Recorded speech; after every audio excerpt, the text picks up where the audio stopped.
देखिए, हम तो जानते हैं उनकी नीयत, हमें उस बयान से कोई ताज्जुब नहीं है। उनका बस चले तो वो महाराष्ट्र से सारे मुसलमानों को बाहर निकाल दें, लेकिन फैसला वो नहीं करेंगे, फडणवीस साहब नहीं करेंगे, फैसला वहाँ की जनता करेगी। न्यूयॉर्क के अंदर मुसलमानों की तादाद बहुत कम है, इसके बावजूद अगर वहाँ का मेयर ममदानी हो सकता है तो मुंबई का मेयर भी कोई मुसलमान, कोई बुर्के वाली औरत हो सकती है। आज नहीं होगी तो कल होगी। मैं उन्हें इतिहास याद दिलाना चाहता हूँ। ये वही महाराष्ट्र है जहाँ आप मुख्यमंत्री हैं। इस महाराष्ट्र के मुख्यमंत्री अंतुले रह चुके हैं। अब्दुर्रहमान अंतुले वहाँ के मुख्यमंत्री थे। बिहार के मुख्यमंत्री गफूर साहब थे। राजस्थान के मुख्यमंत्री बरकत साहब थे। आसाम के मुख्यमंत्री मैडम तैमूर थी, वो बुर्के वाली ही औरत थी, सर ढका करती थी। इतिहास पढ़िए, इतिहास से सबक सीखिए। सर, इसके अलावा आरएसएस प्रमुख मोहन भागवत ने भी लव जिहाद को लेकर के कहा है कि लव जिहाद को रोकने की कोशिश जो है वो घर परिवार से ही हो, क्योंकि हिंदू परिवारों में संवाद यानी कि कम्युनिकेशन की वजह से ही बढ़ रहा है लव जिहाद। देखिए, लव जिहाद नाम की कोई चीज़ भारत के अंदर नहीं है। आरएसएस और बीजेपी के नेता हिंदू कम्युनिटी को भड़काने के लिए इस तरीके के बयानात देते हैं, और अगर वो ईमानदारी के साथ कोई कदम उठाना चाहते हैं तो बीजेपी के अंदर जितने मुसलमान हैं उन्होंने सबने लव जिहाद कर रखा है, उनके खिलाफ कार्रवाई करें। सुब्रमण्यम स्वामी से पूछा है कि उनकी बेटी ने शादी किससे की है, आरएसएस के मुखिया को पूछना चाहिए। ये सिर्फ आम आदमी, गरीब आदमियों के लिए इस तरीके के बयानात मुखिया आरएसएस के देते हैं, और मुझे अफसोस है कि इतने बड़े संगठन के मुखिया इस तरीके की बातें करते हैं। सर, उसके अलावा आपने देखा होगा कुछ दिनों पहले क्रिसमस में छत्तीसगढ़ रायपुर में मैग्नीटो मॉल में बजरंग दल के जो कार्यकर्ता, उन्होंने मॉल में जो सेंटा क्लॉज और जो क्रिसमस की डेकोरेशन थी उन सबको तोड़ फोड़ दिया था।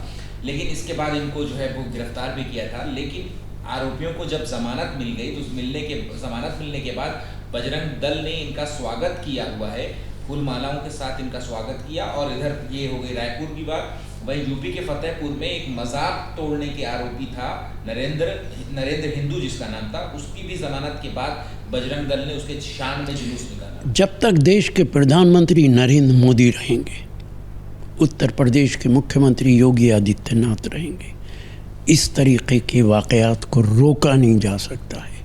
इस देश के अंदर चाहे चर्च हो, चाहे मस्जिद हो, चाहे मज़ार हो, उन पे बजरंग दल, विश्व हिंदू परिषद के लोग हमेशा हमला करते रहेंगे, उन्हें ज़मानतें मिलती रहेंगी, उनके मुकदमे ख़त्म होते रहेंगे, उनको मालाएं पहनाई जाएंगी।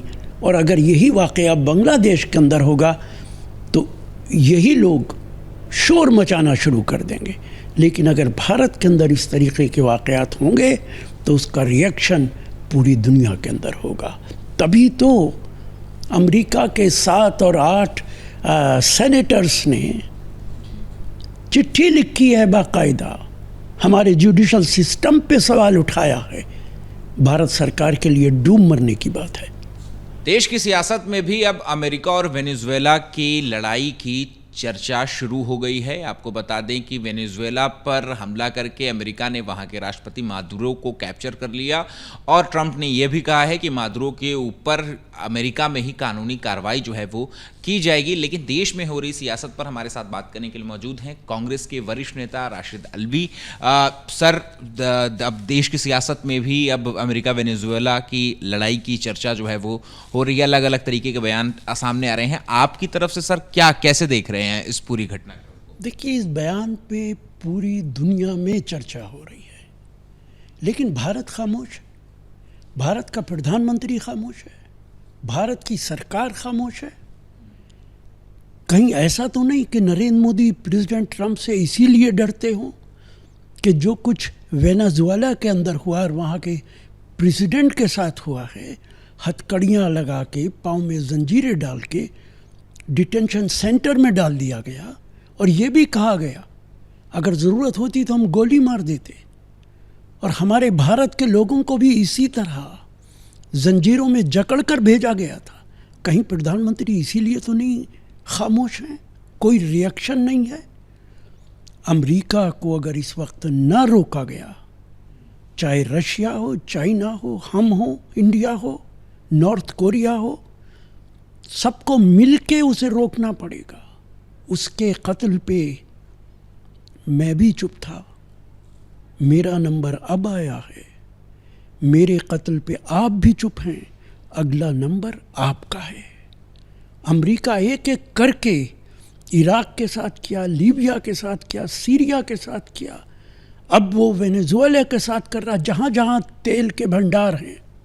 और अगला नंबर ईरान का हो सकता है, मैक्सिको का हो सकता है, कोलंबिया का हो सकता है, किसी भी कंट्री का हो सकता है। प्रधानमंत्री को 150 करोड़ लोगों का देश है, न्यूक्लियर पावर हैं हम आंखें बंद करके अपने प्रधानमंत्री के साथ खड़े हैं, लेकिन अब अपना प्रधानमंत्री डरपोक प्रधानमंत्री बर्दाश्त नहीं करेंगे।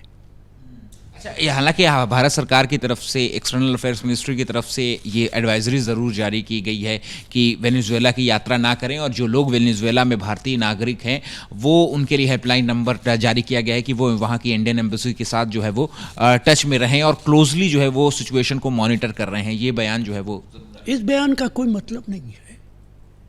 जो जो जो जो लोग वहाँ रह रहे हैं वो अपना ख्याल खुद रख सकते हैं। भारत सरकार के इन बयानात के बाद ही वो अपना ख्याल रखेंगे, ये तो मूर्खता होगी। भारत सरकार चूँकि कोई बयान देना नहीं चाहती है, इसलिए ये बयान दिया गया है ताकि ये कह सके भारत सरकार ने ये बयान दे दिया। इस बयान का कोई मतलब नहीं। इससे तो ऐसा ही लगता है कि प्रधानमंत्री डरे हुए हैं, खौफजदा हैं, चूँकि लगातार जब से ऑपरेशन सिंदूर हुआ है तब से हम ऑब्जर्व कर रहे हैं कि भारत एक बार नहीं बोलता ट्रंप के खिलाफ, एक बार अमेरिका के खिलाफ नहीं बोलता। मैं बड़े अदब से अपने प्रधानमंत्री से कहूँगा, पूरा देश आपके साथ है, किस लिए डरे हुए हैं आप, किस लिए खौफजदा हैं? न्यूक्लियर पावर हैं हम, हमारी फौज बहुत ताकतवर है। आपको तुर्की बतुर्की जवाब देना चाहिए अमेरिका को। और ये तो प्रधानमंत्री बताएंगे उन्हें क्या डर है, लेकिन जिस तरीके से इस वाक़ये के बाद भी प्रधानमंत्री खामोश हैं वो चिंता की बात है। इसराइल तो तारीफ़ कर रहा प्रेसिडेंट ट्रंप की, लेकिन भारत की जो संस्कृति रही है, हमारा जो कल्चर रहा है, हम कभी ऐसे किसी कदम की तारीफ़ नहीं कर सकते। प्रधानमंत्री को आगे बढ़ के इस वाक़ये को कंडम करना चाहिए। अच्छा, इसमें वहीं असदुद्दीन ओवैसी जो कि MIM चीफ है, उन्होंने भी ये कह दिया कि अगर ट्रंप जो हैं वो वेनेजुएला के राष्ट्रपति को वेनेजुएला के ऊपर हमला करके उनके राष्ट्रपति को जो है वो गिरफ्तार करके लेकर के आ सकते हैं अपने देश में, तो फिर भारत जो है वो पाकिस्तान जहाँ पे आतंकी फैक्ट्री चलती है, जहाँ से आतंकी साजिशों को अंजाम दिया जाता है, तो फिर उन आतंकवादियों को क्यों नहीं भारत लेकर के आया जा सकता है? देखिए, उनका ये बयान RSS और BJP को खुश करने के लिए है। ऑपरेशन सिंदूर की तो वो तारीफ पूरी दुनिया में करने गए थे, फिर किस बात की तारीफ करने गए थे? भारत सरकार तो यही कह रही है कि हमने आतंकियों को वहाँ मारा है, तो और उसकी तारीफ करने के लिए वो पूरी दुनिया में गए थे। तो आज ये सवाल क्यों उठा रहे हैं वो? ऑपरेशन सिंदूर को तो वो कामयाब मानते हैं, दुनिया के अंदर ढंढोरा पीटने गए थे कि ऑपरेशन सिंदूर एक कामयाब कदम है हमारा, तो फिर आज ये सवाल क्यों उठा रहे हैं? वहाँ तो आतंकवादी मारे गए। ये सवाल तो हमने उठाया था कि ऑपरेशन सिंदूर आपने किस लिए किया था? क्या कुछ इमारतें गिराने के लिए किया था? मैंने ही पूछा था कि क्या हाफिज सईद को मार दिया कि जिंदा है? आपने कहा था घर में घुस के चुन चुन के मारेंगे, तो हाफिज सईद को मारा कि नहीं मारा? सलाउद्दीन जिंदा तो नहीं है, दाऊद इब्राहिम को छोड़ा तो नहीं? इसी मकसद के लिए तो आप गए थे। तो उनका ये बयान सिर्फ सत्ता को खुश करने के लिए है। ठीक, शुक्रिया बात करने के लिए। कैमरा पर्सन सुनील पांडे के साथ अहमद बिलाल, ABP न्यूज़, दिल्ली।